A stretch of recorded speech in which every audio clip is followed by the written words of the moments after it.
of Majidah Bukhari. Welcome to Cairo. Good afternoon, everyone. It's a pleasure to be with all of you today. I would like first to thank the organizer for inviting me to this wonderful session and with a great distinguished faculty. Today I'm going to talk about basic of Diagnostic EUS. I don't have anything to disclose, so our agenda for today will talk about brief introductions about equipment, basic principle for linear EUS, indication of endoscopic ultrasound, examination techniques, and then the normal anatomy, which is very important when we talk about EUS. So in terms of the equipment, we have four types of the scope. We have the linear EUS, radial, forward view, and the mini probe, which allow us to introduce the probe through any scopes. So the radial EUS provide 360 image perpendicular to the axis of the scope. It's easier to perform, similar to the CT scan. However, it's very difficult to obtain any biopsy because we are unable to see the needle path. The radial EUS provide a great view when we want to assess the GI wall and visualize the structure and around the GI tract. So radial mainly for diagnostic. The linear EUS provide sagittal image parallel to the axis of the scope. Is technically more demanding and the interpretations of the image is difficult. The working channel of the scope is located above the transducer. This will allow us to be able to visualize the needle path or any accessory when we perform the EUS. So the channel is also wide, which allows us to perform any therapeutic intervention and place any accessory, about 10 French accessory. So linear EUS provide both diagnostic and therapeutic purpose. Because we said that provide sagittal image, so very important when we use the linear scope that we torque clockwise and anti-clockwise in very slow matter to allow us to visualize 360 view. And we advance the scope in and out to be able to visualize the structure. Using the balloon through the linear is an optional, but if you want to use the balloon, please do not overinflate the balloon, because if you overinflate the balloon, then you may be actually compress the important structures. There are three important principles when we perform EUS. We need to identify the anatomical landmark and the various structures. We need also to differentiate between the normal and abnormal, and to establish the diagnosis based on the clinical impression as well as EUS images. When we talk about EUS images, we need to identify if we see any image, we need to classify it as, is this isoechoic, which means that similar to the surrounding structure. Hypoechoic, it's a darker lesion in comparison to the surrounding structure. Hyperechoic is brighter, such as stone and calcification, and lipoma is appear brighter in nature. Anechoic, there is no signal, it's a black image, so this represents any hollow structure such as cyst, gallbladder, vascular structure, any duct. So here we can see isoechoic lesions in the head of the pancreas. Here hypoechoic lesions also in the pancreas. This is hyperechoic lesion. And here we can see anechoic lesion. So in terms of the indications of EUS, EUS, as we said, it's provide diagnostic and therapeutic modality.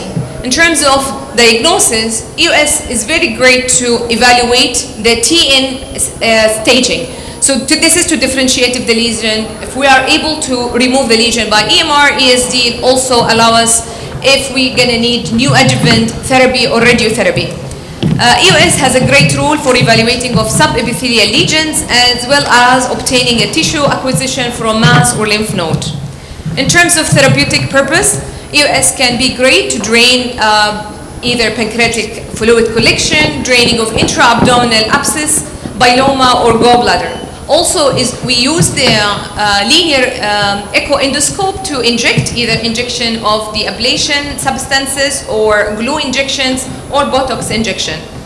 Also, EUS provide a great role for celiac axis block, neurolysis, fiducial placement, EUS guided cholangiopancreatography, and EUS guided gastrojejunectomy. So prior to use the EUS, it's very important to adjust your EUS setting and understand the keyboard. So the gain is able to help us for the brightness and adjust the brightness of the image. The depth is determined how much we can see the tissue or organ on the screen. So increasing the depth, that means that we increase the ultrasound wave depth into the tissue. The focus allows us to increase or optimize the resolution of the EUS image on a specific area. The frequency is very important. This is to determine the resolutions of ultrasound wave. Higher image or higher frequency provide higher resolutions, and lower frequency provide lower resolution but the greater penetration of the depth. When we start EUS, we usually use the 7.5 megahertz in terms of the resolutions. We increase the resolutions if we want to assess any GI wall. Also, as we said before, that any hollow structure such as vessels or the tube is appeared as a dark, so we need to differentiate if this is ductal structure versus vascular structure. Therefore, we need to use the color Doppler to allow us to differentiate both of them. Contrast enhanced image is another modality that we can directly inject the sonoview followed by normal saline. This will create microbubbles within the vessel to magnify and identify the vascular lesions, especially useful in patients with the neuroendocrine tumor. Elastography is another modality that measures the tissue stiffness before and after applications of a determined pressure exerted by the probe. The benign lesion usually solved, however, malignant tissue is stiff. So as a general rule, there are two modalities or two techniques when we do EUS. We have the balloon techniques, which we usually use it when we actually want to assess the gastric wall. And the water technique also help us to highlight the gastric wall or any GI wall. So, but if you want to infuse water, please be careful if you are not intubating your patient not to over-infuse water because of the risk of aspiration. So now we're going to talk about the stepwise examinations of the organ in the stomach. So as we mentioned before, it's very important to identify the landmark. So in the landmark in the stomach, we have the hepatic vein, abdominal aorta, celiac artery, splenic artery and vein, and we have the superior mesenteric artery and vein, portal vein. In the stomach, we are able to see the liver, gallbladder, pancreas, left kidney, spleen, left adrenal, as well as the bile duct. So when you insert the scope, we usually start at the GE junction, and we are looking for the left lobe of the liver. After that, we will rotate the scope 180 degrees to be able to visualize the aorta. Aorta is very important landmark. We know that the aorta, there are three important branches from aorta: celiac, superior mesenteric artery, and inferior mesenteric artery. So, and there are another important structure that we always need to identify, which is the chora of the diaphragm. So once you observe, once you see the aorta, you have to slightly withdraw and counterclockwise to be able to see this chora of the diaphragm, because it's very important to differentiate between the mediastinum and the abdominal structure. So once you identify the aorta, you need to put the Doppler to evaluate the vasculature. If you actually trace the celiac, you can see that the celiac will divide into the left gastric artery and celiac axis. I need you to follow the celiac axis. So when you follow the celiac trunk, you can see, and the celiac will divide into the splenic artery and the hepatic artery. The pancreas usually located below this bifurcation. The pancreas appear as salt and pepper architecture. Advancing the scope slightly, you need to go slightly advancing and to be able to visualize the body and the tail of the pancreas. Ideally, we need to trace something. So either you trace the splenic vein or trace the pancreatic duct. So advancing the scope clockwise, we need clockwise and go to the right, you will go to the tail. And if you counterclockwise slowly, you're going to go to the neck of the pancreas. While you are moving from the body to the tail, there are important structures such as the left kidney and the spleen. Ideally, we have to trace the pancreatic duct or the splenic vein to be able to go from the body all the way to the tail. When we are doing this maneuver, you're going to see this structure, which is characteristics for left kidney. And then you advance further to the right to go to the tail, where you're going to see the hilum of the spleen. As I say, tracing the splenic vein as a marker, rotate the scope to visualize the tail and the left kidney, and rotate further to visualize the hilum. The hilum is very important to complete the examinations of the tail of the pancreas.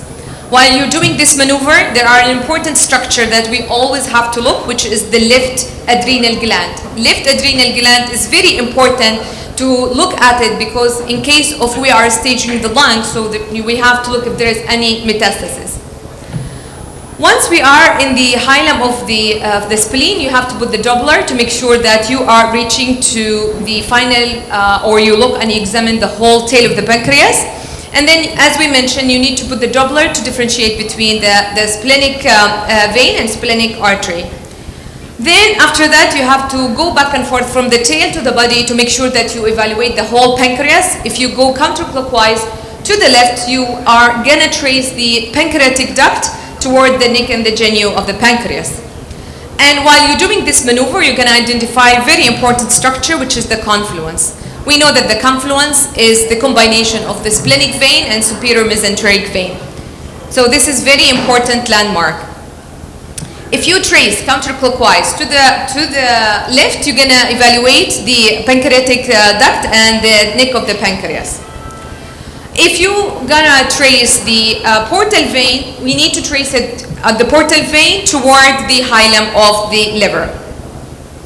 Upon withdrawing, you're gonna look for, with the Doppler of course, and then you're gonna see that the portal vein or the bile duct, we're gonna divide it into the left hepatic duct and the right hepatic duct. In the stomach, we also going to see the gallbladder. Gallbladder, as we mentioned, is an echoic structure. The second important step to look for pancreatobiliary is the duodenum. In the duodenum, there are two stations. We have two stations. We have the duodenal bulb as well as the descending part of the duodenum. In the duodenal bulb, we're going to look for the portal vein, superior mesenteric artery and vein, splenic vein, IVC, abdominal aorta. And in the duodenal bulb, we're going to look for the gallbladder, bile duct, the pancreatic head, and the pancreatic body. However, in the descending part, the landmark is the abdominal aorta, superior mesenteric artery and vein, and IVC. And we're going to look for the ansonate process, the papilla ovata, bile duct, and the right kidney. So the first steps when you advance to the duodenal bulb, you're going to counterclockwise and you're going to see the gallbladder. Here, this is the neck of the gallbladder, and this is the fundus of the gallbladder. Sometimes it's very important to evaluate the gallbladder in case that you need to drain the gallbladder. You need to look for any polyp or any stones in the gallbladder. So after that, rotate the scope clockwise to look for portal vein. Portal vein is very important structure in the duodenal bulb. Above the portal vein, you're going to see very important structure, bile duct, which is very important if you want to evaluate a patient with abnormal liver enzymes and you want to look if the patient has any stone in the bile duct. As we mentioned, we need to differentiate if this is tubular structure or vascular structure, and then we need to put the color Doppler to be able to visualize the structure.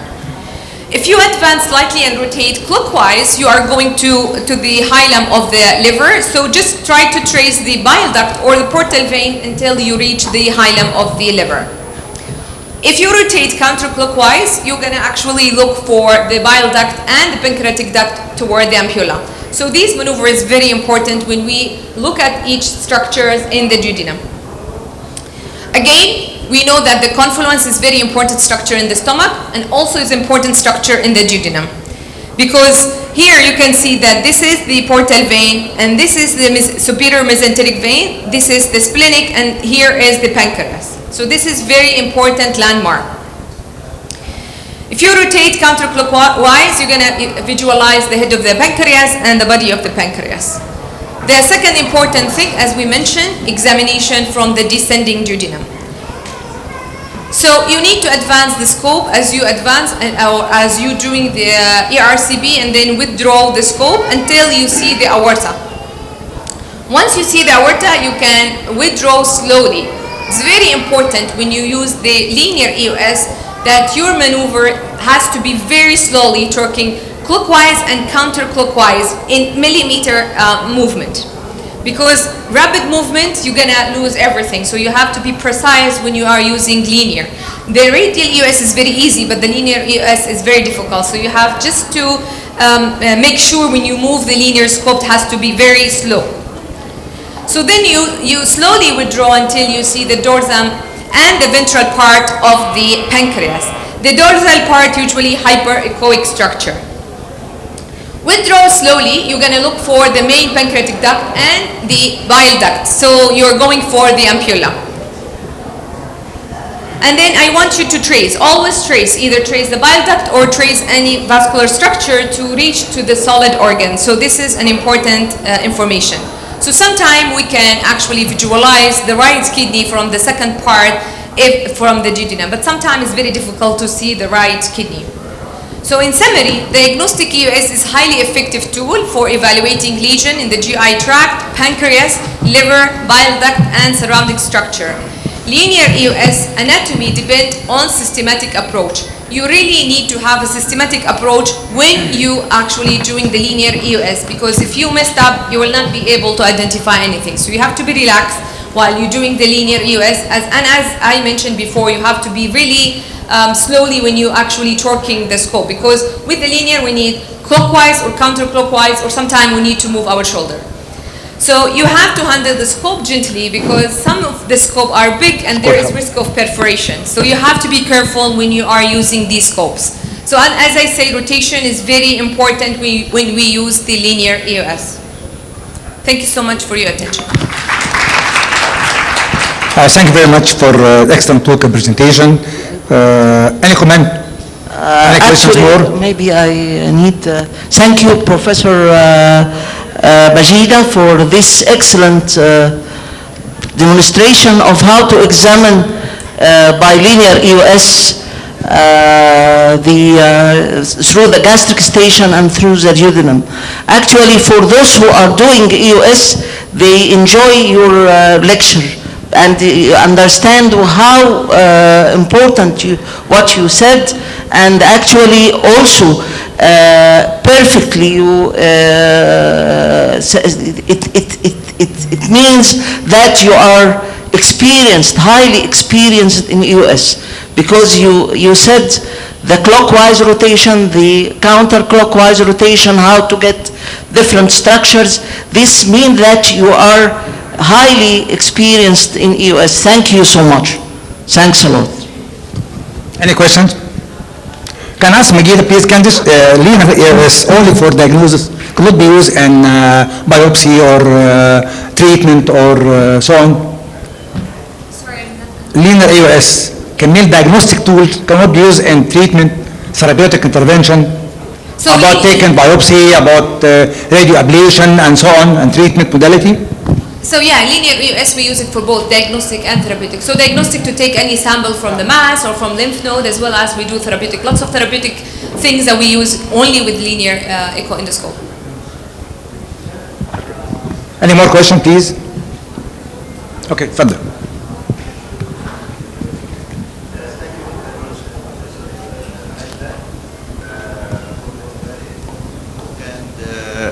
Can you give us a small hint about visualization or examination of the uncinate process of the pancreas? It is a very difficult task, I know, but do you have a simple technique to achieve this goal? So you have to be very slowly when you withdraw the scope from this descending duodenum to be able to visualize the uncinate process. And do not push. So we just like slowly withdraw the scope and try to move the scope clockwise and anti-clockwise to see the uncinate process. Yeah, but you mentioned that the tissue, pancreatic tissue in front of the aorta in the deep D2 is the pancreatic head. Yeah, and then you need to see the superior mesenteric artery, and then this is the uncinate process. Yeah, okay, thank you. Can examine Majidah about lymph node enlargement in pancreatic head, the lymph node structure or... So the lymph node is usually round structures. If it is malignant, there is criteria to know that this is malignant lymph node. It has to be round, well-formed structure. But sometimes it's very difficult, and then we need to take a sample just to make sure if there's any deposit in the lymph node. Please, I'm wondering if you can give us a hint about. I'm here. If you can give us a hint about the indications and the side effects of the ablative role of EUS in pancreatic focal lesions. When it is indicated and what its role? For ablation? Ablative, yes. Ablative role of EUS. Well, if you have any neuroendocrine tumor, small neuroendocrine tumor, you can use the ablations in this situation. Effective, very effective. Yes, yes, yeah, definitely.